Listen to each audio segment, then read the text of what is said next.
નમસ્કાર. માતૃભાષા ગુજરાતી ગૌરવથી નિમિત્તે માતૃભાષા ગુજરાતી ગૌરવ સપ્તાહ અંતર્ગત આજે તેનું ઉદ્ઘાટન બેઠક છે. તો આજે આ ઉદ્ઘાટન બેઠકમાં હું આપ સૌનું હૃદયથી સ્વાગત કરું છું. હવે આ સપ્તાહની શરૂઆત આપણે સૌ પ્રથમ સરસ્વતી માતાજીને વંદન કરી અને દીપ પ્રાગટ્યથી કરીશું. તો હું આપણા આચાર્ય શ્રી નાગર સાહેબને વિનંતી કરીશ કે તેઓ મંચ પર આવે અને દીપ પ્રાગટ્ય કરે. ત્યારબાદ હું આપણા સર્વ વિભાગ અધ્યક્ષોને પણ નિમંત્રિત કરી કે તેઓ પણ સ્ટેજ પર આવે દીપ પ્રાગટ્ય માટે. Please sir, please.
આભાર સર, આભાર સરોનો.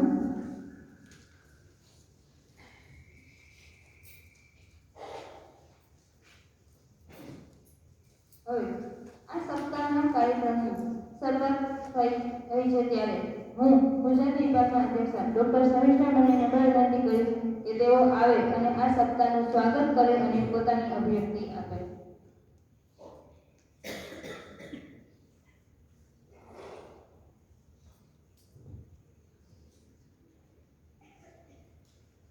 નમસ્કાર બહેનો. આદરણીય આચાર્યશ્રી, આદરણીય વાઇસ પ્રિન્સિપલ રૂપીબા, મારા તમામ સાથી અધ્યાપક મિત્રો અને વિદ્યાર્થી બહેનો, માતૃભાષા ગૌરવ સપ્તાહ આ વખતે અમારા દિમાગમાં કંઈક અલગ જ ભૂમિકા લઈને આવ્યો છે અને જે કોઈ વાત તમારા મનની છે એ તમારી સામે અભિવ્યક્ત કરવી છે. અમે માતૃભાષા ગૌરવ સપ્તાહનું આયોજન કર્યું ત્યારે મનમાં એક વિચાર એ પણ હતો કે સ્વામી દયાનંદ સરસ્વતીની સ્વામી જન્મ જયંતિ ઉજવાઈ રહી છે વિશ્વભરમાં અને આપણે તો આપણી સંસ્થાના સ્થાપક એના અનુયાયી હતા. એમના પંથ ઉપર ચાલનારા આપણે બધા પરંપરાને અને પ્રયોગશીલતાને બંનેને અનુસરીએ. મને ઘણા વ્યક્તિઓએ પૂછ્યું અને ઘણા અધ્યાપકોની એક સલાહ પણ હતી કે માતૃભાષા ગુજરાતી દિવસ તો કોઈક અલગ જ તારીખે ઓગસ્ટ મહિનામાં ઉજવાય છે, તો તમે 21મી ફેબ્રુઆરીને શા માટે પસંદ કરી? તો આપણા પૂજ્ય કુલપિતાજીએ જ્યારે કોઈ જ્ઞાતિભેદ નથી અપનાવ્યો, કોઈ વર્ગભેદ નથી અપનાવ્યો, તો આપણે ભાષાભેદ શા માટે? અને એટલે જ આજે દીપ પ્રાગટ્યથી આ કાર્યક્રમનું અમે જ્યારે કર્યું છે, શુભ શરૂઆત કરી છે, પહેલું કદમ મૂક્યું છે, ત્યારે તમામ ભાષાના અધ્યાપક મિત્રોને ભાષાનું પ્રતિનિધિત્વ કરવા માટે અમે મંચ ઉપર આમંત્રિત કર્યા. શુભમભાઈને એટલે જ મેં કહ્યું કે સંસ્કૃતના એ અધ્યાપક છે તો એ ન રહી જવા જોઈએ. આ દરેક પ્રતિનિધિની સાથે હું એવું વિચારું છું કે મારા સાથી અધ્યાપક મિત્રોનો પ્રેમ ભાવ પણ આ દીપ સુધી પહોંચી ગયો, એની જ્યોતિમાં પહોંચી ગયો. તો આપણે 21મી ફેબ્રુઆરી અને આ આખો વીક જે કંઈ કરીશું એ તમામ ભાષાઓને આદર કરીને કરીશું, કારણ કે માં અને માતૃભાષા એક સમાન હોય અને આપણે દરેકની માનું સન્માન કરીએ છીએ તો દરેક ભાષાનું પણ સન્માન કરીએ. માતૃભાષા આપણી ગુજરાતી છે અને હું ગુજરાતી વિભાગની છું, માટે એને કોઈ વાડામાં ન બાંધી દઈએ. અમારે ત્યાં તો એક નિબંધ ગુજરાતીમાં બહુ સરસ છે કે અદૃશ્ય વાડ ઓળંગતા રહો. શા માટે એવી વાડા બાંધી દીધા છે જ્યાં માનવીના મન સુધી આપણે ન પહોંચી શકીએ? તો આપણે દરેકને સાથે લઈને ચાલવું છે. આ કાર્યક્રમનું જ્યારે અમે આ શુભારંભ કરી રહ્યા છીએ ત્યારે હું મારા વિભાગ જેણે આ કાર્યક્રમનું આયોજન કર્યું છે તો હું મારા વિભાગના અધ્યાપકો આદરણીય દીપ્તિ મેડમ અને આદરણીય ધવલભાઈ અને મારા વિભાગની તમામ વિદ્યાર્થીનીઓ વતી આપ સર્વેનું હાર્દિક સ્વાગત કરું છું. બેનો, ભાષાની વાત મારે થોડી તમારી સાથે કરવી છે.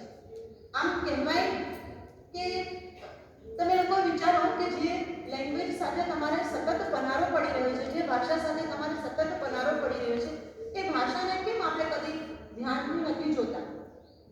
તમને બધાને ખ્યાલ છે કે જ્યારે કોઈ વ્યક્તિ જન્મે તમારા પરિવારમાં કે આસપાસ તો સૌથી પહેલો સવાલ ઉઠે છે એનું નામ પાડો. અને જ્યારે આપણે નામ પાડીએ છીએ ત્યારે હંમેશા રાશિને અનુસરીએ છીએ કે રાશિ કઈ આવે છે. અને બેનો, રાશિની અંદર રહેલો છે શબ્દ વર્ણ. શબ્દ તો ન કહેવાય એને વર્ણ કહેવાય, ભાષાનું અણુ. તો તમે એ શબ્દને ત્યાં ધ્યાન રાખીને કે એનું ભવિષ્ય સુધરે આમ કરીને આપણે જો એ શબ્દ ઉપર ધ્યાન આપતા હોય, એ વર્ણ ઉપર, અક્ષર ઉપર ધ્યાન આપીને એનું નામ પાડતા હોય તો ભાષાની ઉપર કેમ નહીં ધ્યાન આપતા હોઈએ? માતૃભાષા ગૌરવ સપ્તાહમાં અમારો ઉદ્દેશ્ય આ ગૌરવ સપ્તાહમાં કમસે કમ તમે ભાષા પ્રત્યે થોડા સભાન બનો એવો હોય છે.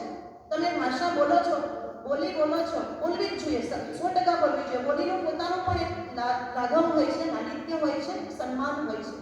પણ જ્યારે તમે સંસ્થામાં આવો છો ત્યારે તમે શુદ્ધ ભાષા કેમ નહીં બોલતા? કેમ ન બોલવી જોઈએ? એ શીખવી જોઈએ. તમને જો એક શબ્દ સારો આવડે છે, કોઈની પાસેથી સારો સમજવા મળ્યો છે તો તમે બીજાને શીખવાડો. અમારું આ ગૌરવ સપ્તાહમાં અમારું ઉદ્દેશ હંમેશા એ રહેશે કે વિદ્યાર્થી ભાષા સુધી પહોંચે. અને એટલે અમે કોમ્પિટિશનો પણ એ જ પ્રકારની રાખી છે કે જેમાં તમે કમસે કમ સાહિત્ય સુધી પહોંચો, ભાષા સુધી પહોંચો, અભિવ્યક્તિ સુધી પહોંચો. અને તમે જોજો વેશભૂષામાં જ્યારે તમે ડાયલોગ બોલો છો ત્યારે તમારો નંબર એટલા માટે જ આવે છે કે તમે ભાષા ઉપર પ્રભુત્વ મેળવી શક્યા છો. તો આ બધી વસ્તુઓ આપણે શીખવાની છે. સંસ્થામાં આવ્યા છીએ, આપણે સિલેબસ પૂરો કરીને નહીં જતા રહીએ. ભાષાનો મતલબ તમે વિચારો કે જન્મથી મૃત્યુ સુધી વ્યક્તિને ભાષા સાથે પનારો પડતો હોય છે. અને ભાષામાં રહેલો શબ્દ બ્રહ્મ છે અને શબ્દ માણસની સાથે એને શરીરની જેમ સ્કિન જોડાયેલી હોય ને, ચામડી એમ જોડાયેલો હોય છે. એ મૃત્યુ પામે ત્યાં સુધી એનો શબ્દ, એની ભાષા એની સાથે જીવતી હોય છે. કેટલીક ભાષાના અને શબ્દો વિશેની કેટલીક રોમાંચક વાતો મારા દિલમાં હતી અને એ વ્યક્ત કરેલી છે મેં, અને આજે હું તમારી સામે એને વ્યક્ત કરવા માંગુ છું.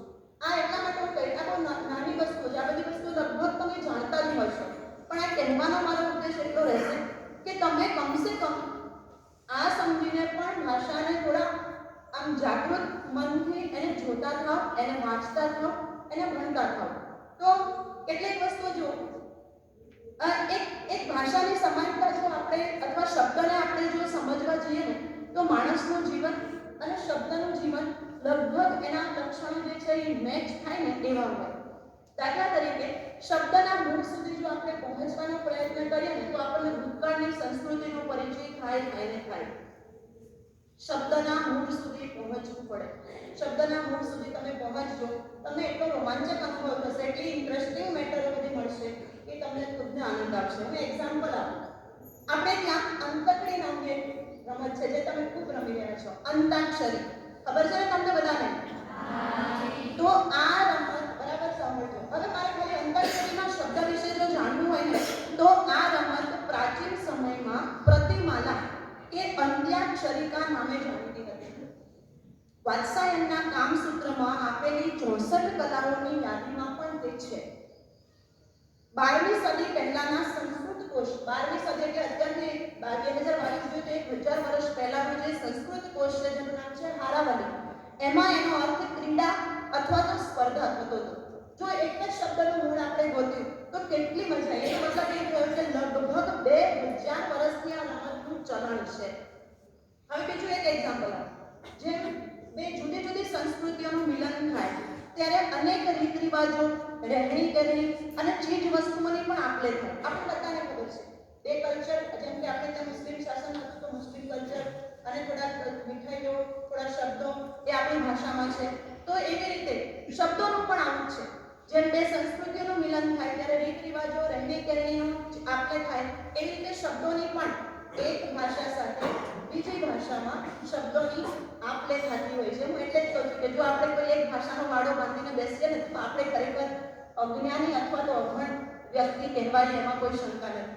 જો ખાલી ગુજરાતીનું એક્ઝામ્પલ આપો તો આપણે ગુજરાતી રોજબરોજ બોલીએ છીએ પણ આપણને ખ્યાલ નથી કે એની અંદર ફારસી, દ્રવિડી, બંગાળી, મરાઠી, ફિરંગી, હિન્દી અને અંગ્રેજી શબ્દોનું મિશ્રણ છે. હવે તમને ફારસી શબ્દો કહું, તમે સાંભળશો એટલે તમને થશે કે અમને ખબર હતું આ તો ગુજરાતી જ છે. ફારસી શબ્દો છે જિલ્લો, તાલુકો, કારકુન, તીર, તોપ, ચાકુ, દસ્તાવેજ, જલેબી.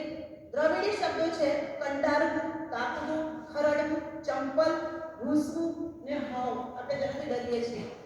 બંગાળી શબ્દો છે મહાશય, બાબુ, શિવ. એ બંગાળી શબ્દ જે આપણે વાપરીએ છીએ અને તોય પાછા એવું કહે છે કે અમે તો ગુજરાતી છીએ.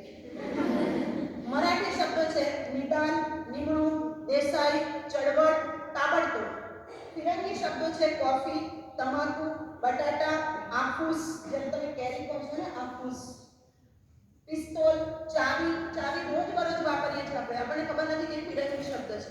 હિન્દી શબ્દો બિરાજવું, આબાદી, શહીદ, જિંદગી, પનિહારી. અને અંગ્રેજી શબ્દો તો લોડસર, station, table, pass, school, party. જેમ માણસ પોતાની લાઈફમાં આભડછેડ કરે છે, હું આને બોલાવું ન બોલાવું, શબ્દોનું પણ આવું છે બેનો. શબ્દોનું પણ એવું છે. કેટલાક શબ્દોને આપણે આભડછેડ રાખતા હોઈએ છીએ, કેટલાક અમંગળને સૂચવે છે તો કેટલાક શુભ અને આદરના સૂચક હોય છે. આપણે ત્યાં પ્રાચીન સમયથી કાપવું, ભાંગવું, તોડવું, બંધ કરવું, સાફ કરવું, ખાલી કરવું, આ શબ્દો લગભગ અપશુકનિયાળ અને અમંગળ સૂચક ગણાય છે. મધ્ય સૌરાષ્ટ્રનું એક્ઝામ્પલ આપું તો લાકડા શબ્દ બોલતા જ ચિત્તાના લાકડા સાંભળે છે અને એટલે ત્યાં આગળ ચૂલામાં બાળવાના લાકડાને મગ બાફવા કહે છે. એટલું શબ્દોનું તમે ખાલી શબ્દોની પાસે જાઓ, બીજી પ્રવૃત્તિઓ છોડીને. ઓકે, આટલો એક મુદ્દો તમને કહું. માણસ જેમ પરંપરાઓને અનુસરે છે, આપણે તો ઘણી બધી પરંપરાઓને અનુસરીએ છીએ અને પ્રયોગશીલતાઓને પણ આપણે આવકારીએ છીએ. એવી જ રીતે શબ્દો પણ પરંપરાગત હોય છે અને પ્રયોગશીલ પણ હોય છે. ફોર એક્ઝામ્પલ, આપણો પરંપરાગત શબ્દ એક છે, એનું નામ છે આદુ. તમે ચામાં નાખો છો ને આદુ. આપણે ત્યાં સાંભળજો, લીલું તે આદુ અને સૂકી તે સૂંઠ. એનો ખરેખર મૂળ સંસ્કૃત શબ્દ આ પ્રમાણે છે. સંસ્કૃતમાં શબ્દ હતો આદ્રક. આદ્રક એટલે આદ્ર, આદ્ર એટલે ભીનું. અને સૂંઠી, સૂંઠીનો મતલબ થતો હતો શુષ્ક, માને સુકાયેલું. તો આપણે બંને શબ્દોને અલગ કરીને, મતલબ પરંપરા પ્રમાણેનો શબ્દને પ્રયોગશીલતામાં લઈ ગયા. એને અદ્રકનું કરી દીધું આદુ અને સૂંઠીનું કરી દીધું સૂંઠ. આ આપણે વાપરીએ છીએ. જો પ્રયોગશીલ શબ્દ તમને એક કહું, શિકોત્રી નામનો એક પ્રયોગશીલ, એટલે પ્રયોગશીલ શબ્દનો મતલબ થાય છે કે તમે નવો શબ્દ કોઈ અપનાવી લીધો. તો શિકોત્રી શબ્દ આપણે ત્યાં પ્રચલિત છે અને એનો મતલબ થાય છે કોળીઓની કુળદેવી. આનું કોઈ મૂળ નથી પણ આપણે એને અપનાવી લીધું છે. અને આ શિકોત્રીનો મતલબ જો ડિક્શનરી પ્રમાણે જોવા જઈએ તો એનો મતલબ છે વળગેલું અને છૂટે નહીં એવું ભૂત.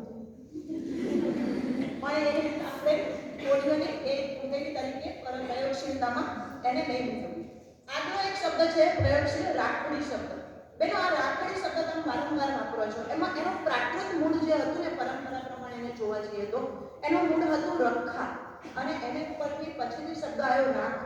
આ રાખનો મતલબ થાય છે રાખવું, પોતાની પાસે રાખવું. અને એના ઉપરથી હવે આપણે શબ્દ બનાવી દીધો છે રાખડી.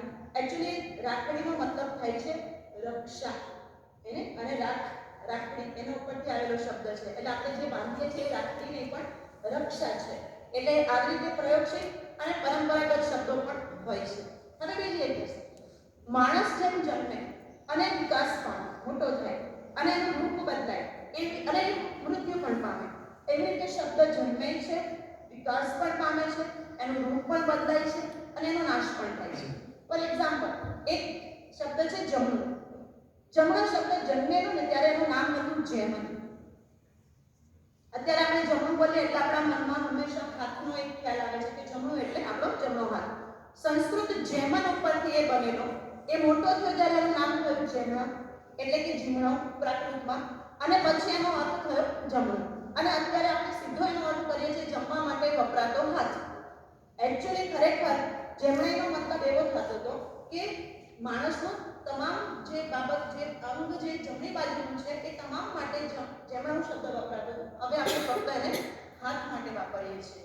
અને એક બીજો શબ્દ છે ચિંતા. તમે લોકો દરેક જણ વાપરતા આવ્યા છે શબ્દ ચિંતા. ચિંતા એટલે ફિકર. એકચ્યુઅલી એનો અર્થ એવો નથી કે એ બદલાયો, મોટો થયો એટલે એનું રૂપ બદલાઈ ગયું. એકચ્યુઅલી ચિંતાનો અર્થ મતલબ થતો હતો ચિંતન. ચિંતન માને વિચાર અથવા તો વિમર્શ. હવે તમે કલ્પના કરો કે આપણે શબ્દોથી કેટલા બધા દૂર અને કેટલા બધા અજાણ્યા હોઈએ છીએ. એ જન્મે છે, મોટો થાય છે, રૂપ બદલવું માને અર્થ બદલવું, અને આપણે એને એ સાથે ચાલતા હોઈએ છીએ. નેક્સ્ટ, જેમ શ્રમ વિભાજનથી આપણે સમયનો બચાવ કરીએ છીએ, આપણે કામ વહેંચી લઈએ છીએ, એવી રીતે જ્યારે અડધા વાક્યથી ચાલતું હોય ત્યાં આપણે એક શબ્દને બદલે એક શબ્દ બોલીએ છીએ, અથવા તો શબ્દના અંશથી પણ ચલાવી લઈએ છીએ. રેલગાડીને બદલે બોલીએ છીએ રેલ, જગમાળાને બદલે બોલીએ છીએ માળા, માચિસ બોક્સને બદલે બોલીએ છીએ બાકસ, અને ટૂંકમાં ચલાવી લેવા. અને આપણે ત્યાં એક શબ્દ છે નિશાળ. નિશાળ માટે આપણે શબ્દ મોટે ભાગે શાળા એવો વાપરીએ છીએ. એકચ્યુઅલી શાળાનો અર્થ ખંડ એવો થાય છે. શાળાનો મતલબ આપણે ભણવા માટેની પાઠશાળા. શાળાનો મતલબ થાય છે ખંડ, ઓરડો અથવા તો કોઈ વિશિષ્ટ સ્થાન. અંદર તેમ છતાંય આપણે એને માટે શાળા, મતલબ શાળા એટલે ઓરડો, પણ આપણે નિશાળને શાળા કહેવા માંડીએ. પાનશાળા, ભોજનશાળા, ગજશાળા, ભયશાળા, આ એક્ઝામ્પલ જોઈએ ત્યારે આપણને સમજાશે. એ રીતે વિદ્યાશાળા છે, પણ આપણે વિદ્યાશાળા પૂરેપૂરું નથી બોલતા. આપણે ખાલી શાળા બોલીને પતાવી દઈએ છીએ. હવે આપણા બધાના દિમાગમાં ચાલતી એક વસ્તુ, દરેક શબ્દ સાથે હંમેશા કોઈને કોઈ અર્થ હોય ને હોય. શબ્દ હંમેશા અર્થનો વાહક છે, એ બધા આપણે જાણીએ છીએ. અને એટલે આપણે શું કરીએ છીએ ખબર છે, જ્યારે આપણને કોઈ શબ્દનો અર્થ ખબર ન હોય ને તો કલ્પનાનો ઘોડો દોડાવી લઈ એનો અર્થ તો મારી મચડીને ફીટ બેસાડી જ દઈએ છીએ. પણ આપણે શબ્દની સાથે બધા શબ્દની પાસે પહોંચતા નથી. તમને એક એક્ઝામ્પલ આપું. આપણી પાસે એક પ્રચલિત શબ્દ છે બાપા, છે ને? બોલો છો ને બધા બાપા. અને આપણને ખબર નથી કે આ શબ્દ ક્યાંથી આવ્યો છે, કારણ કે આ અજાણ્યા મૂળનો શબ્દ છે જે બપ્પ ઉપરથી આવ્યો છે ને એનું નામ છે બાપા. એટલે આપણને ખબર નથી, પણ આપણે તો જાય છીએ એટલે એનો આપણે અર્થ કરી દીધો. બા એટલે બા અને પા એટલે પાલન કરવું. બાનું પાલન જે કરે એ બાપ.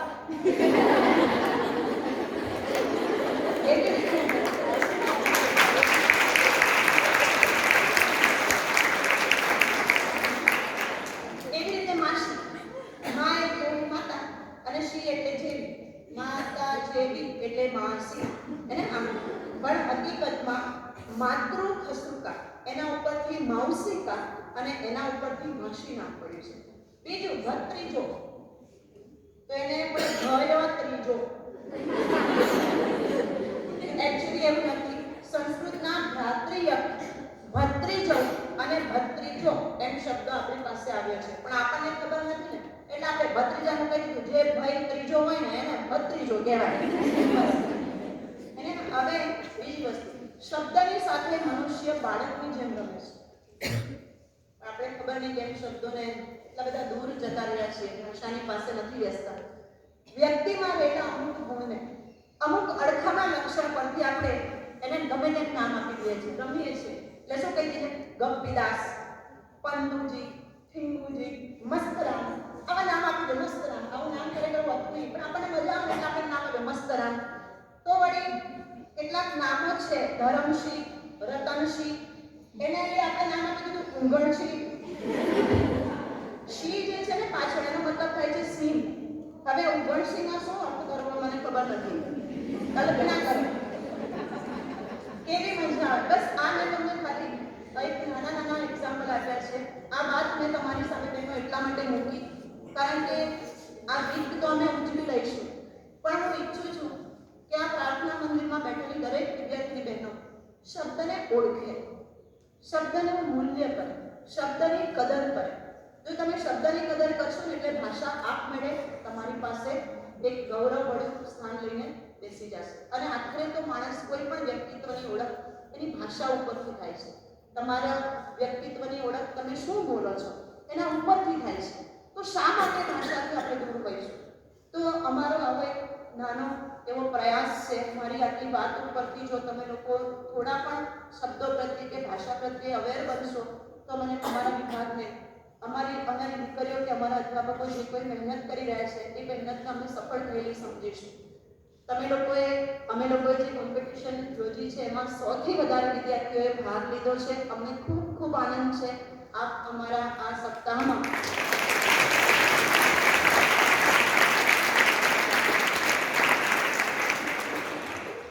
આવી રીતે ભાષાને ગૌરવ અપાવતા રહેજો.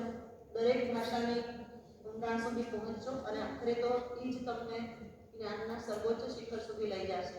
વધુ કાંઈ નથી કહેવું. Thank you very much.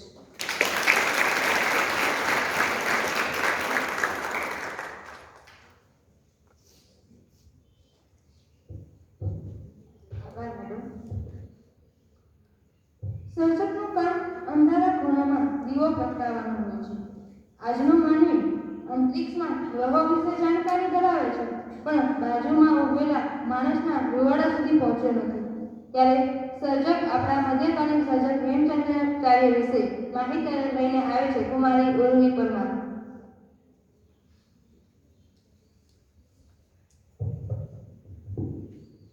નમસ્તે આદરણીય આચાર્યશ્રી, વંદનીય ગુરુજનો તથા મારી બાકી વિદ્યાર્થીની બહેનો. હું ઉર્વી પરમાર FIBA ગુજરાતીમાં અભ્યાસ કરું છું. આજથી શરૂ થયેલા માતૃભાષા સપ્તાહ નિમિત્તે મધ્યકાલીન યુગના સર્જક હેમચંદ્રાચાર્ય વિશે આજે હું તમને થોડું કહીશ.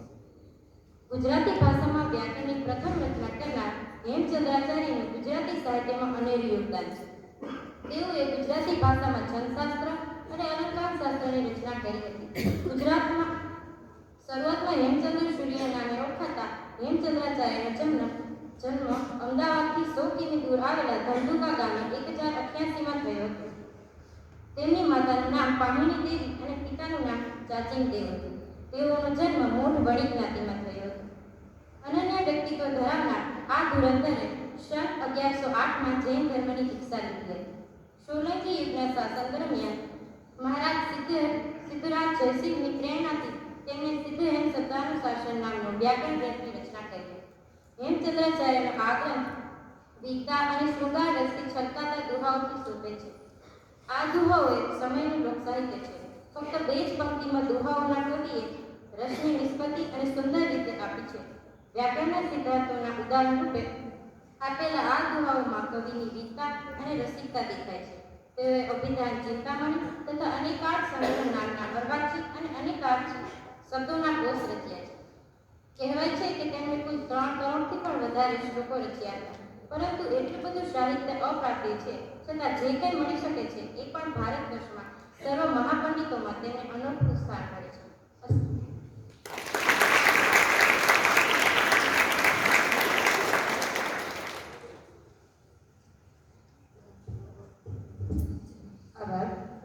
હવે આ સપ્તાહના માતૃભાષા ગૌરવ સપ્તાહના કાર્યક્રમની આપણે શરૂઆત ઘણા બધા શબ્દો અને વાણીથી કરી. તો હવે એક ગ્રુપ ગીત આવકારો મીઠો આપજે લઈને આવે છે DYBA નું ગ્રુપ.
આચાર્ય શ્રી નાગર સાહેબને વિનંતી કરીશ કે તેઓ આવે અને બધાને આશીર્વચન આપે.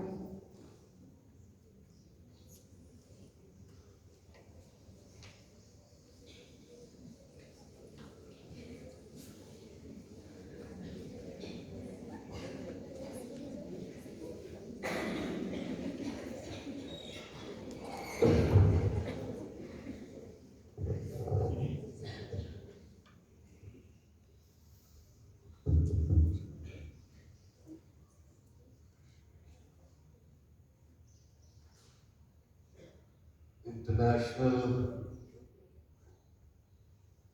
मदर टंग डे 21 फरवरी को मनाया जाता है. उसी के मुतालिक गुजराती विभाग हर वर्ष अंतर्राष्ट्रीय मातृभाषा सप्ताह का आयोजन करते हैं. इसलिए 2-3 बातें जो है बड़ी इस अवसर पर प्रस्तुत रहेंगी. गुजराती विभाग की अध्यक्षा शर्मिष्ठा मैडम ने बहुत सारी बातें शब्दों को लेके कही जो बहुत ही प्रस्तुत हैं और जिनके बारे में हर भारतीय को मनन और चिंतन करना चाहिए. गुरुकुल महिला आर्ट्स एंड कॉमर्स कॉलेज में जितने भी विद्यार्थीगण हैं उनको एक बात आज इस सप्ताह के तहत जाननी होगी, समझनी होगी कि भाषा के महत्व का बखान जितना करें कम होगा. हमारे सांप्रत साहित्य विवेचन में ऐसा कहा जाता है कि भाषा जो है वो सब कुछ.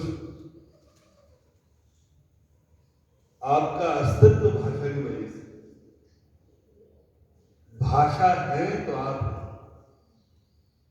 क्षण के लिए अगर आप ये विचार करें कि अगर आपका नाम ही ना हो तो क्या आपका अस्तित्व होगा? अस्तित्व को सिर्फ श्वास लेने की प्रक्रिया को नहीं कहते. हमारा जो वजूद है, our personality is defined by our language. इसलिए भाषा का आदर करना चाहिए.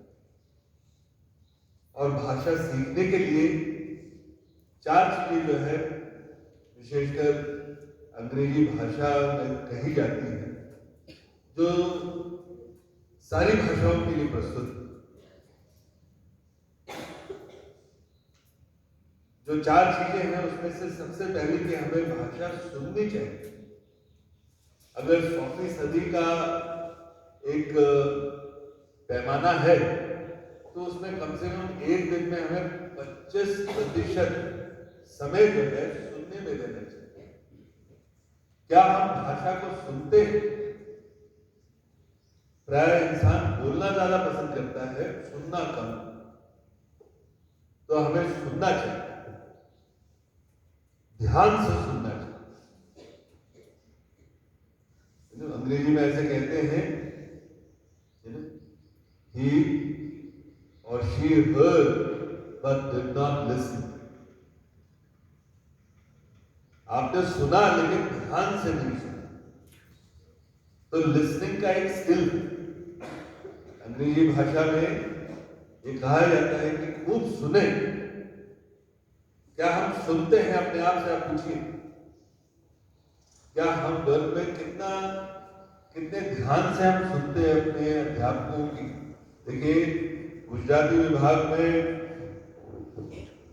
अध्यापकगण जो है बड़े शब्दों के धनी.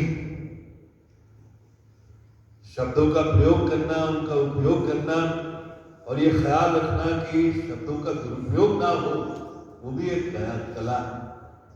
इसलिए पहले हमें 25% समय अपना सुनने में गुजारना चाहिए. Listening skill. उसके बाद एल के बाद आता है एस, यानी स्पीकिंग स्किल। कैसे बोल रहे हैं, शब्दों का प्रयोग कैसे हम कर रहे हैं, कहां कर रहे हैं, कैसे कर रहे हैं। आपको स्मरण होगा कुछ दिन पूर्व हम लोग ने विजन पोरबंदर की एक यहाँ प्रस्तुति हम लोग ने करी थी, और मैंने जिक्र किया था कि एक विचार, थॉट, भाषा भी एक विचार। इस पे थोड़ा सा गौर कीजिएगा।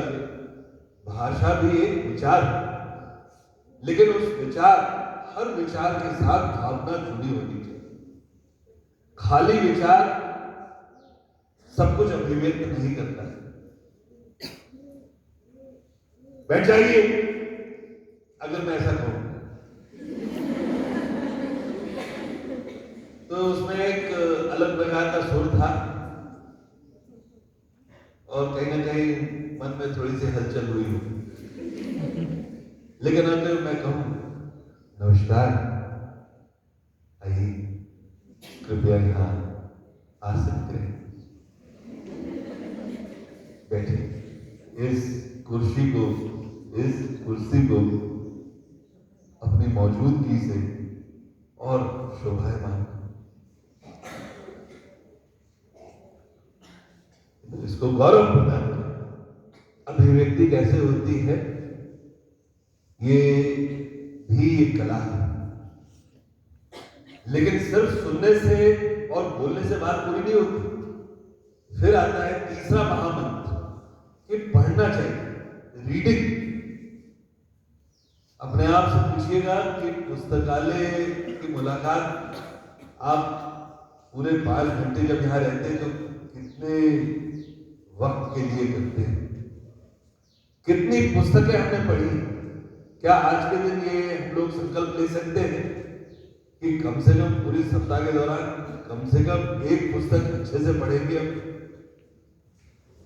क्योंकि आजकल सब पढ़ने से ज्यादा गूगल गुरु की शरण में जाना पसंद करते हैं। कोई भी शंका हो, दुविधा हो, पूछ लेते हैं गूगल गुरु से, क्या कहते हैं गुरु जी।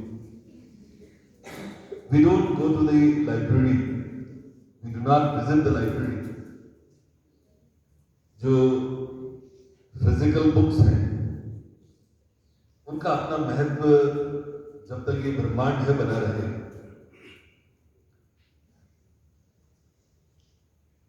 बाइबल के बुक ऑफ जेनेसिस में ईश्वर ने कहा, ऐसा लिखा है, God said let there be light and there was light. जो अंग्रेजी साहित्य से जुड़े हुए हैं वो जानते हैं कि उसमें बाइबल में ऐसा लिखा कि प्रभु ने ऐसा कहा। गॉड सेड, यानी गॉड, ईश्वर को भी बोलना पड़ा, let there be light and there was light. रोशनी हो, और फिर रोशनी हुई। तो प्रभु को भी कहना पड़ा। कहना यानी he had to use his speaking skill। तो रीडिंग के बाद राइटिंग। देखिए, ये एक हकीकत है कि लिखना बहुत कम हो गया है। सिर्फ हम परीक्षा में जो है लिखते हैं, और तब बहुत कष्ट होते हैं, हाथ में भी कितना दर्द होता है। फिर मम्मी से मसाज करवाते हैं, मम्मी हाथ बहुत दुखे छे। हमें याद है कि हमारे दादाजी जो है ये कहा करते थे कि हर रोज कम से कम 5 पृष्ठ आपको लिखनी चाहिए, हर रोज। अच्छे विद्यार्थी इस बात का खास स्मरण रखें कि लिखने की कला जो है, वो सिर्फ आप कंप्यूटर पे टाइप करें या अपने मोबाइल पे टाइप करें, उसको लिखना नहीं कहते। हाथ में कलम को पकड़े, बाकायदा जो आपकी फुलस्केप नोटबुक है उसमें 5 पृष्ठ रोज लिखें। क्योंकि लेखनी भी जो है आपके मनोदशा को अभिव्यक्त करती है। जो स्लाइड्स हैं, किस तरह के आपके रुझान है, कुछ लोगों के अक्षर सीधे खड़े रहते हैं, कुछ के सीधे हाथ पे झुके रहते हैं, कुछ के जो है दाहिनी तरफ झुके रहते हैं, कुछ के दाहिने कुछ शब्द होते हैं, कुछ सीधे होते हैं, कुछ सीधी तरफ झुके रहते हैं, कुछ पहाड़ी स्टाइल में लिखते हैं। अलग अलग प्रकार की लिखनी होती है और उससे भी हमारी मनोदशा ये लिंग्विस्टिक एक्सपर्ट्स जो होते हैं वो बताते हैं कि इससे हमारी मनोस्थिति अभिव्यक्त होती है। आज अंतर्राष्ट्रीय भाषा गौरव सप्ताह के मुताबिक मेरी आप सबसे गुजारिश है कि इन चारों स्किल्स पे यथा योग्य इनको स्थान अपने जीवन में जरूर दीजिएगा।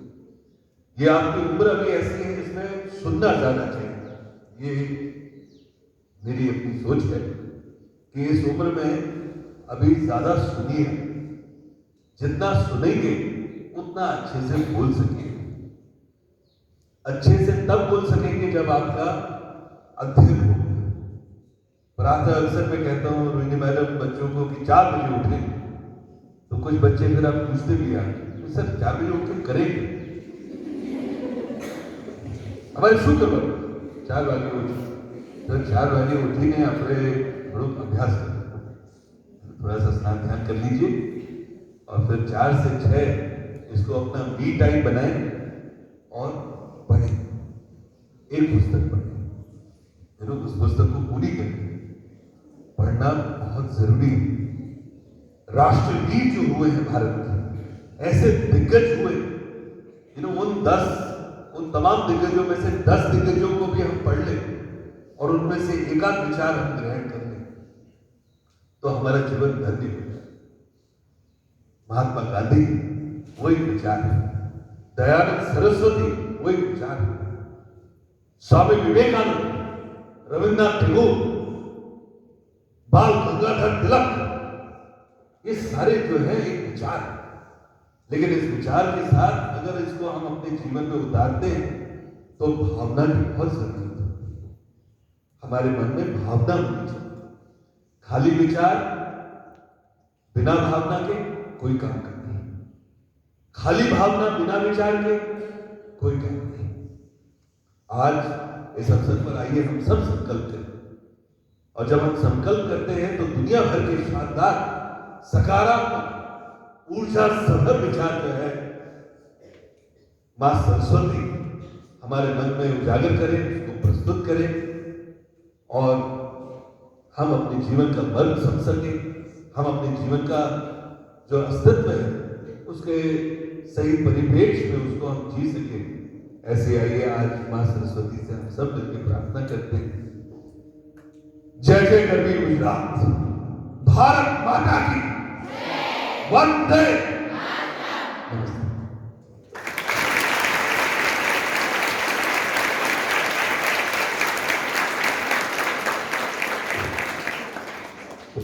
આભાર સર।